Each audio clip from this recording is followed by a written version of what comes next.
So guys welcome back to our YouTube channel. आज मैं आपको सिखाने जा रहा हूँ कंजक्शन। मैं आपको ये 30 डेज़ का कोर्स आपको हाफ आवर में कराऊंगा।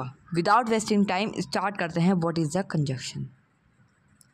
जो कंजक्शन होता है वो होता है the word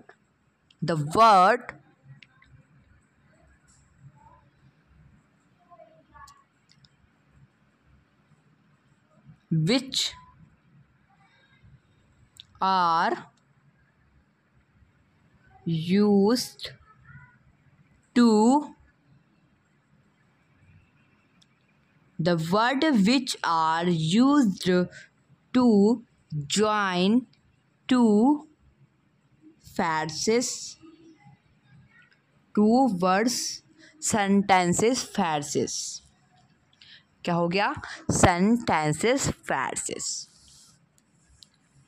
The word which are used to join two words, sentences, phrases वो क्या कहलाते हैं? क्या कहलाते हैं दोस्तों? वो कहलाते हैं कंजक्शन, आर कॉल्ड कंजक्शन। तो गाइस ये हो गया आर कॉल्ड कंजक्शन। ओके, समझ आ गया कंजक्शन किसे कहते हैं? The word which are use to join two word sentences phrases are called conjunction. आपको समझ आ गया कंजक्शन किसे कहते हैं? ओके, अब इसकी हिंदी मीनिंग भी समझ लीजिए। कंजक्शन उसे कहते हैं जो कि दो वर्ड को जोड़ता है, उसको हम कंजक्शन कहते हैं। जो दो वर्ड्स को जोड़ता है उसको हम कंजक्शन कहते हैं। ओके, अब हम इसका एग्जाम्पल मैं आपको देता हूँ। एक एग्जाम्पल के तौर पर हो गया जैसे जैसे जैसे एग्जाम्पल हमारा हो गया ही इज़ आ जेंटल, और ब्रेव भी लगा सकते हैं, जेंटल लगा सकते हैं या फिर ब्रेव लगा सकते हैं। तो हम इसमें ब्रेव यूज़ करेंगे। Brave and kind boy. क्या हो गया example? He is a brave and kind boy. Okay, अब सेकेंड एग्जाम्पल हो गया she is a doctor. She is a topper and doctor. Okay, तो हम इसमें टॉपर लगा रहे हैं। ओके, वैसे तो यहाँ पर डॉक्टर भी हो जाना चाहिए था, बट यहाँ पर हम डॉक्टर लगाएंगे नहीं, हम लगाएंगे topper. She is a topper but she is a topper but she miss the class. She miss the class. She is a topper but she miss the class. Okay, अभी आपको मैं समझाता हूँ इसमें हुआ क्या है एक्चुअली में। ये देख रहे हैं आप, ही इज़ अ ब्रेव। ये जो ब्रेव है ना, ब्रेव गाइस, ये जो ब्रेव है ना, ये ब्रेव है सेंटेंस, और ये काइंड भी एक सेंटेंस है। ओके, अभी जो एंड है बीच में जो आ रहा है, ये दिस इज कॉल्ड कंजक्शन। क्या हो गया ये? This is called conjunction. Okay, अब ये जो ब्रेव है, काइंड है, बॉय है, ये सब क्या हो गए? ये हो गए phrases, sentences, sentence phrases. Okay, अब इस सेकंड एग्जांपल में देख लीजिए। She is a topper, she is a topper but she miss the class. यहाँ पे आप नोटिस कर सकते हैं कि जो टॉपर है वो है topper and miss the class, ये सेंटेंस है। ये जो हो गया, ये हो गया सेंटेंसेस फ्रेजेस में आ गया ये topper and the class. Okay, miss the class. Okay, and ये जो बीच में बट आ रहा है, इसको हम कह सकते हैं कि ये है कंजक्शन। एक्चुअली में ये कंजक्शन ही है।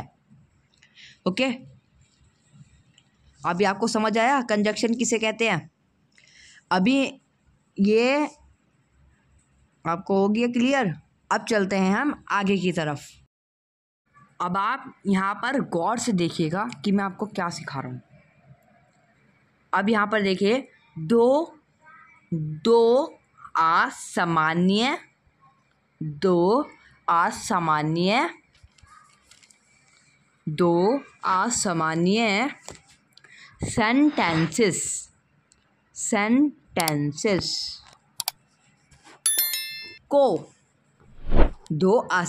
सेंटेंसेस को या वाक्य को के जोड़ने के लिए, दो असामान्य वाक्य सेंटेंसेस को जोड़ने के लिए बट का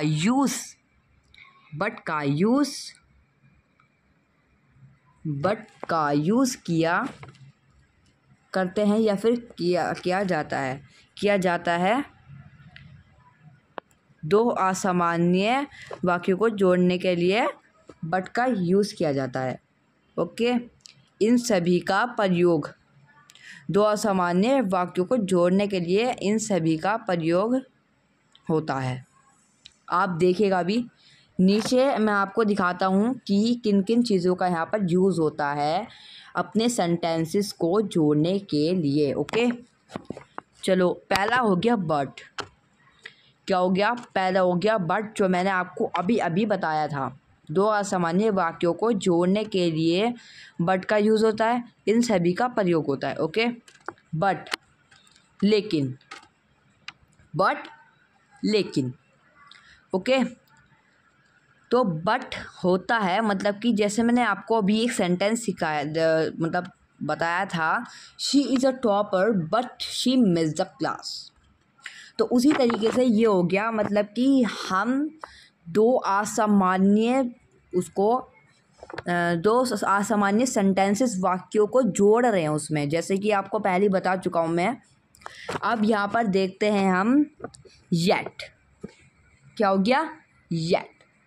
येट मतलब होता है फिर भी। येट मतलब क्या होता है?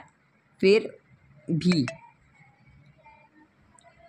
तो यहाँ पे हम लिख सकते हैं ही is busy yet he will कम। इसकी मीनिंग हुई वह व्यस्त था फिर भी वह आएगा। वह व्यस्त था फिर भी वह आएगा। ओके, तो ऐसे आपको ये सेंटेंस भी ऐसे ही बनेगा। दो असामान्य वाक्यों को हम यहाँ पर मतलब जोड़ रहे हैं इन सभी वाक्यों से। अब चलते हैं आगे। तो अब आ गया स्टिल, STILL, स्टिल। स्टिल का मीनिंग हो गया फिर भी। स्टिल का मीनिंग हो गया फिर भी। ओके, स्टिल का मीनिंग है फिर भी। अब यहाँ पर आ गया ऑल्थो, ALTHOUGH,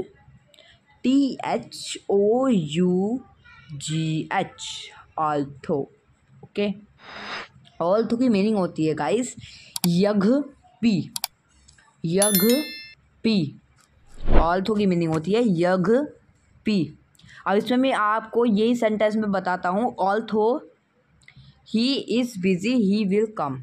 ओके, तो ये ऑल्थो है, ये आ जाएगा सबसे शुरू में। आपको पता चला अभी मैंने जब सेंटेंस बोला था although he is busy he will come. Okay, तो ये ऑल्थो शुरू में आ जाएगा। ओके, अभी मैं आपको इसका एक एग्ज़ाम्पल बताता हूँ। ओके, तो इसका आप एग्ज़ाम्पल लिखेंगे येट फिर भी, ऑल्थो जब भी। ओके, तो अभी आप इसका एग्ज़ाम्पल लिखिए। एग्ज़ाम्पल में आप लिख सकते हैं ही is busy yet. He is busy yet. Okay, he is busy yet he will कम। जैसे कि मैंने आपको अभी मीनिंग बताई इसकी, ही is busy yet he will कम। तो इसकी मीनिंग हो जाएगी वह व्यस्त है फिर भी वह आएगा। फिर भी वह आएगा। तो आप इसमें एक नोटिस कर सकते हैं कि ये he and come, he is busy and he will come, ये दोनों असामान्य वाक्य हैं क्योंकि एक है प्रेजेंट का एंड एक है फ्यूचर का। और ये जो येट है बीच में, इसको आप बोल सकते हैं दिस इज अ कंजक्शन। और इसकी जगह पर हम स्टिल भी यूज़ कर सकते हैं क्योंकि दोनों की मीनिंग सेम है। और ये चीज़ डिपेंड करती है आपके सेंटेंस पर, ये चीज़ आपके सेंटेंस पर डिपेंड करती है कि आपका सेंटेंस कैसा है, इसी हिसाब से आप अपने वर्ड को यूज़ करेंगे। अब आपको मैंने बताया था कि शुरू में ऑल्थो आएगा किसी भी सेंटेंस से पहले, तो ये ऑल्थो का है एग्जाम्पल। ऑल्थो ये सेंटेंस हम लेंगे, इसमें भी ऑल्थो ही इज़ बिजी, इसमें भी यही मीनिंग आ रही है, बट इसमें यकपी जो है वो पहले आ जाएगा, मतलब although is coming starter. Okay, although he is busy, although he is busy,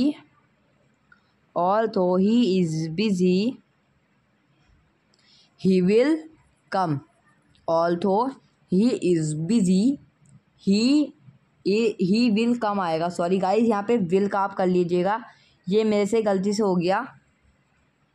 okay, तो आप यहाँ पर ठीक कर लीजिएगा, यहाँ पे will लगेगा। ओके, यहाँ पे भी आपको समझ आ गया हो क्योंकि हम ऑल्थो की मदद से दो सेंटेंस को जोड़ रहे हैं। चलते हैं अब आगे की तरफ। तो आप यहाँ पर अभी देखिए, विकल्प बताने वाले, विकल्प बताने वाले, विकल्प बताने वाले शब्द, विकल्प बताने वाले शब्द,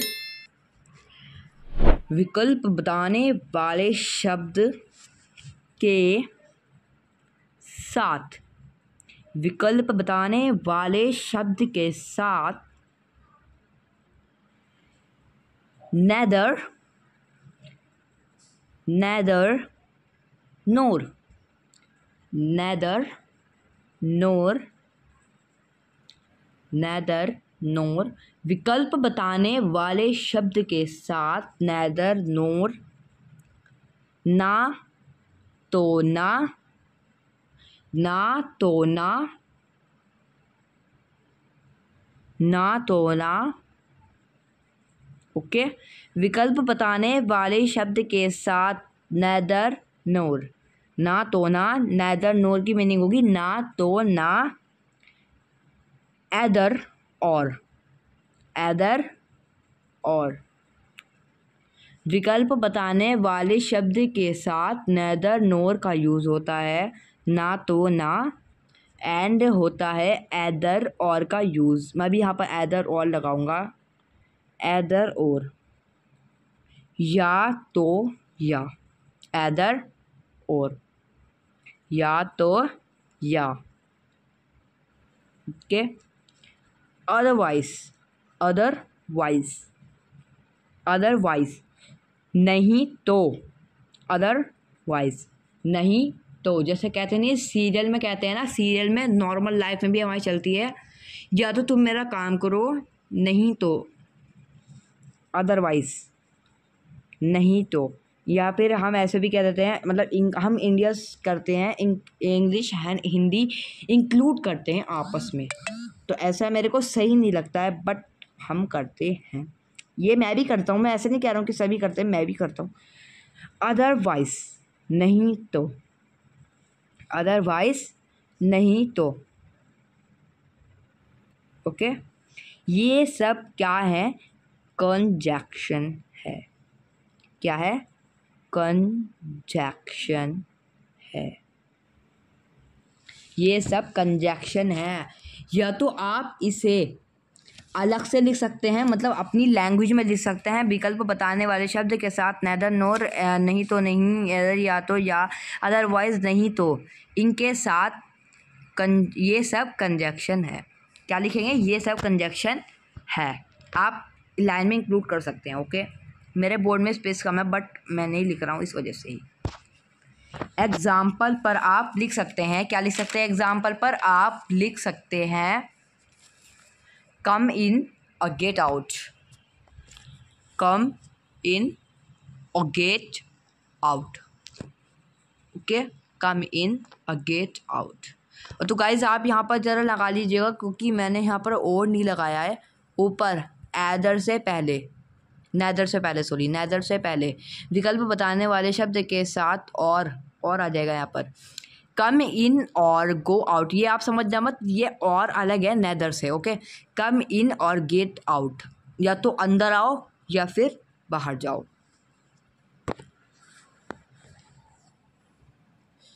ओके, अब यहाँ पे सेकंड सेंटेंस में एदर पहले आ जाएगा। एदर इसलिए पहले आ जाएगा क्योंकि सब्जेक्ट अगर समान हो तो एदर स्टार्टिंग में आता है, नैदर भी। बट अगर ऐसा नहीं हो तो नैदर एंड एदर दोनों पीछे आएंगे, एंड यदि सब्जेक्ट आसान हो तो भी आते हैं ये दोनों। ओके, तो अभी एदर कम इन और नोर, एदर कम इन और नोर गेट अप। ओके, चलते हैं। एदर कम इन और nor get up.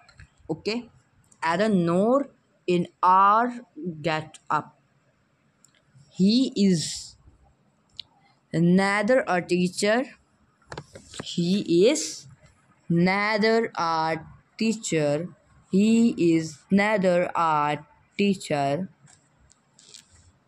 He is neither a teacher nor a singer. Nor a singer. He is neither a teacher nor a singer.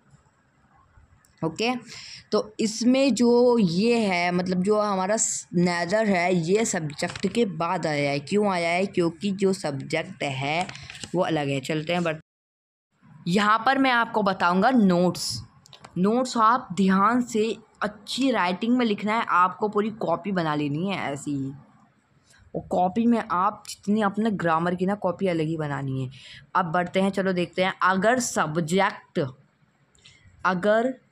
Subject समान हो तो, अगर subject समान हो तो एदर और नैदर का यूज़ सेंटेंस के स्टार्टिंग में किया जाता है।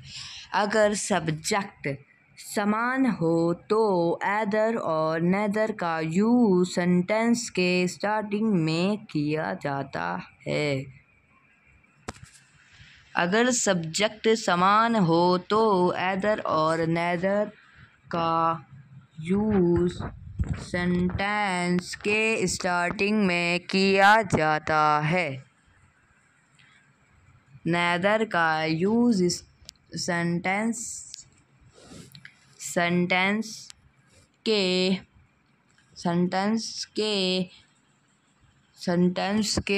स्टार्टिंग में किया जाता है।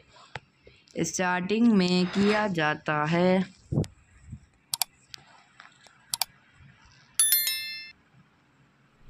स्टार्टिंग में किया जाता है। अब किया जाता है या किया जाएगा। ओके, अब है सेकंड में आप देखिए, यदि अब यहाँ पर आपको एग्जांपल देता हूँ मैं, ही है एंड उसके बाद बीच में जो भी कुछ है सेंटेंस है, मेरे को नहीं पता है, बट उसके बाद बट लगकर एक और सेंटेंस आ जाए तो वहाँ पर एदर एंड नैदर का यूज़ हो सकता है, क्योंकि एक ही सेंटेंस में दो सब्जेक्ट हैं वो भी सामान्य हैं। अब सेकंड में देखते हैं, यदि ये भी एदर एंड नैदर के ऊपर है, या तो आप इसे स्किप कर सकते हैं, बट स्किप करने से आपका कोई फ़ायदा नहीं होगा, लेकिन आप इसे समझ लीजिए क्योंकि ये मोस्ट इम्पॉर्टेंट नोट है कंजक्शन का। यदि सब्जेक्ट आसान हो तो एदर और नैदर का यूज़ सेंटेंस के स्टार्टिंग में किया जाता है। यदि सब्जेक्ट आसान हो तो एदर और नेदर का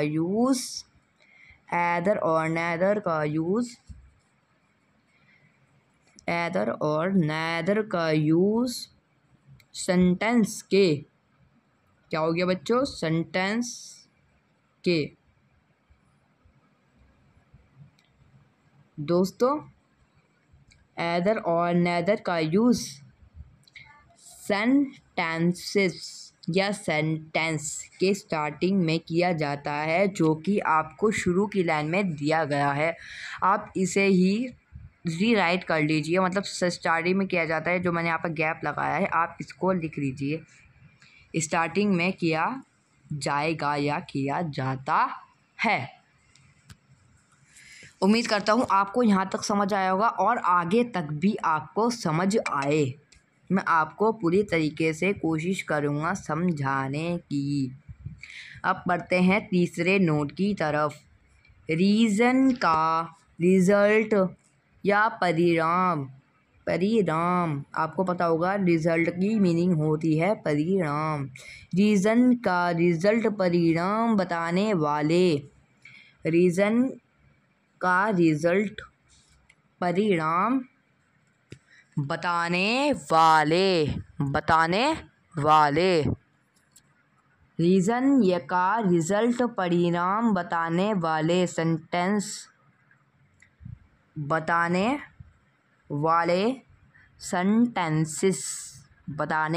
सेंटेंसेस को जोड़ने के लिए, रीज़न का रिज़ल्ट या परिणाम बताने वाले सेंटेंसेस कौन है, सेंटेंसेस को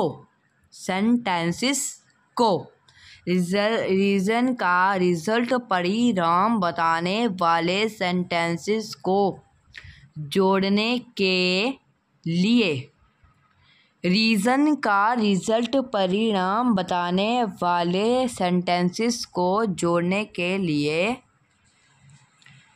है ना, यही था ना, जोड़ने के लिए यूज़ करते हैं सिंस का।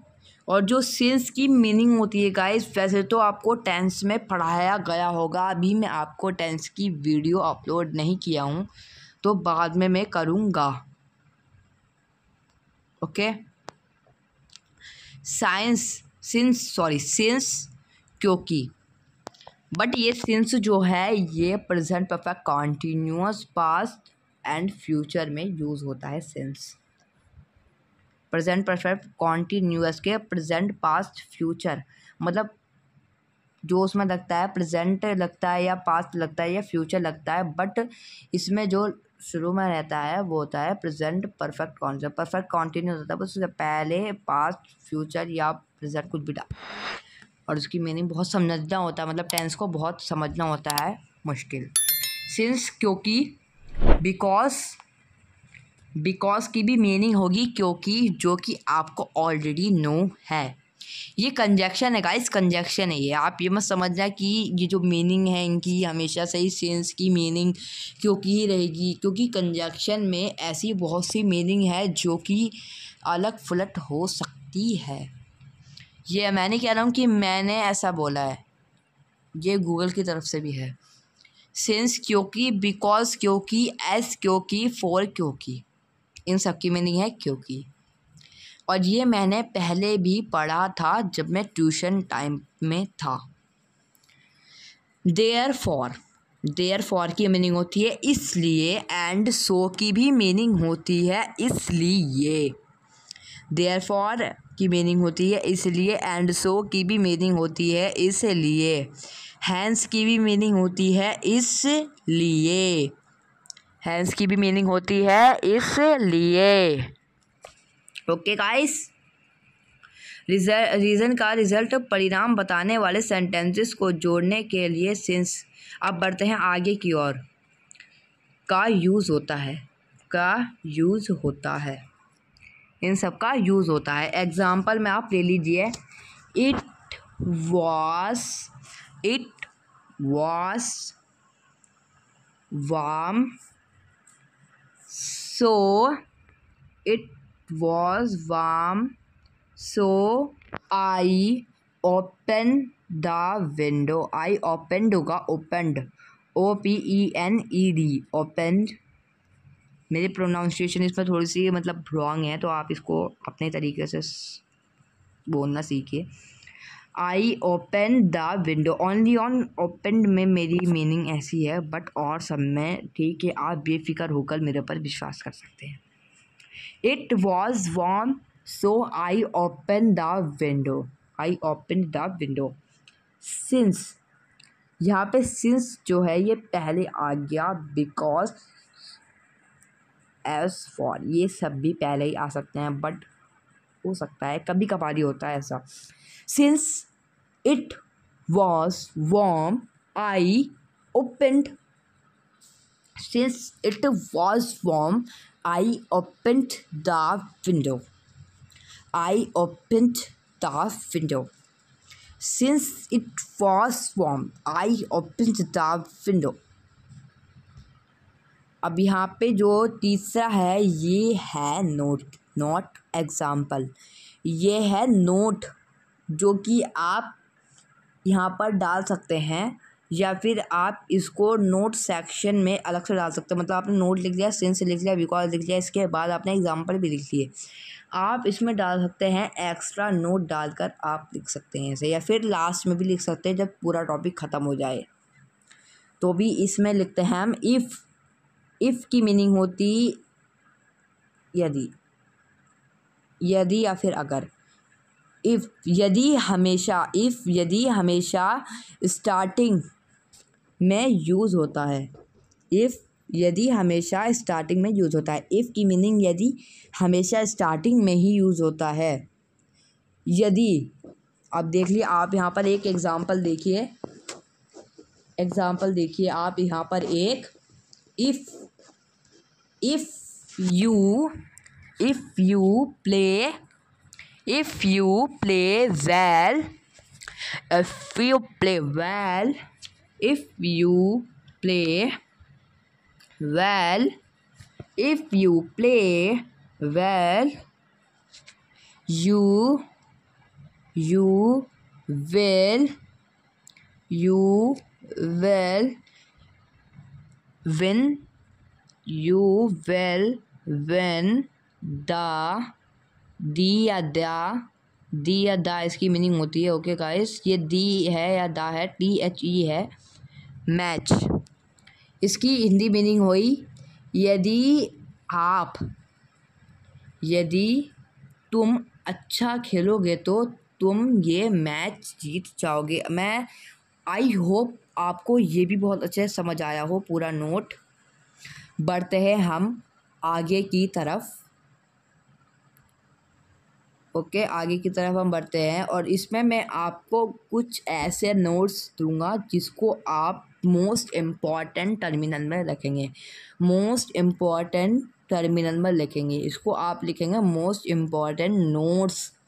मोस्ट है भाई, मोस्ट है, मोस्ट है, नोट्स नहीं है ऑन दी ऑन, वो तो नोट्स थे, और उससे पहले जो लिखवाया था वो भी एक्स्ट्रा नोट्स था, बट ये है मोस्ट इम्पॉर्टेंट नोट्स। आ पोजीशन के लिए यूज़ होता है, मतलब ये कंजक्शन में है, ये आपके सेंटेंसेस के हिसाब से ये डिपेंड होता है सेंटेंस में, मतलब सेंटेंस कौन सा लगाया है, कौन सा सब्जेक्ट लगाया वगैरह वगैरह, इन सब में ये जो लगेगा ये लगेगा दैट, वाई, हाउ। अब चलते हैं हम रीज़न की तरफ। रीज़न में हमारे आते हैं S and because. S, because, and ये वेरी इंपॉर्टेंट है, बहुत ज़्यादा इम्पॉर्टेंट है गाइस, ये बहुत ज़्यादा इम्पॉर्टेंट है, क्योंकि ये आपको इसमें आसानी होगी, आपको मतलब इतना झमेला नहीं पड़ेगा, आप इसको डायरेक्टली अपने दिमाग में बसा लीजिए, आपको समझ आ जाएगा। रीज़न में आ जाता है एस और बिकॉज, और उसके बाद आ जाता है कोई पर्पस के लिए, मतलब कोई उद्देश्य के लिए हम यूज़ करते हैं that, so, in order that, आप इनको कैसे भी लेके चल सकते हैं। ओके गाइस, और अगर आपको कोई भी क्वेश्चन हो या तो आप अपने ट्यूशन टीचर के पास जाइए मेरे ही नोट्स लेकर, या फिर मेरे से कमेंट पर कांटेक्ट कीजिए। मैं इंस्टाग्राम वगैरह नहीं चलाता हूँ, इसलिए मैं इंस्टाग्राम की आपको लिंक भी नहीं दूंगा।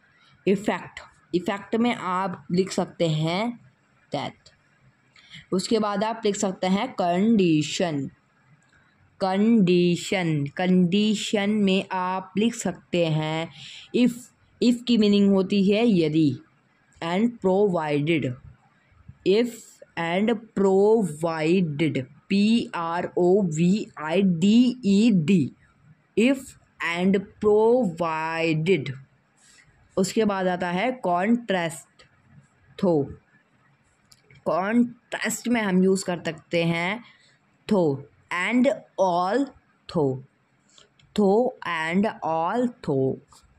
ओके गाइस, कॉन्ट्रास्ट की मीनिंग आप कहीं से भी देख सकते हैं, क्योंकि मैं आपको नहीं बताऊंगा, ये आपका क्वेश्चन है। कॉन्ट्रैक्ट की मीनिंग आपको करनी है कमेंट। ऑल थो, कॉन्ट्रैक्ट की मीनिंग होती है थो एंड ऑल थो। बढ़ते हैं आगे की तरफ।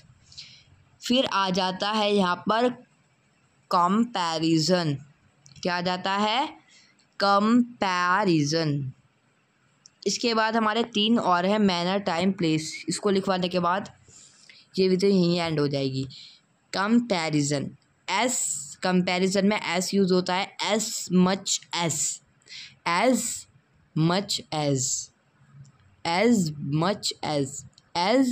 And as much as. Okay, and no less than. Okay, no less than, ये सब भी कंजक्शन ही है। मैनर के लिए आप यूज़ कर सकते हैं गाइस, आप मैनर के लिए यूज़ कर सकते हैं एज एंड सो। ये अलग अलग है। ओके, बीच में मैंने यहाँ पे कोमा लगाया है। Okay, S, so, for, S. S, so, for, S. अब आ जाते हैं हम टाइम की तरफ। मतलब हम अगर टाइम रहेगा तो हम क्या यूज़ करेंगे टाइम में। मैंने आपको पहले ही बताया है कि ये सेंटेंस के अकॉर्डिंग होता है। आप सेंटेंस के अकॉर्डिंग सबको यूज़ करेंगे तो टाइम में आ जाता है पहला अपना before, and second after, and third when.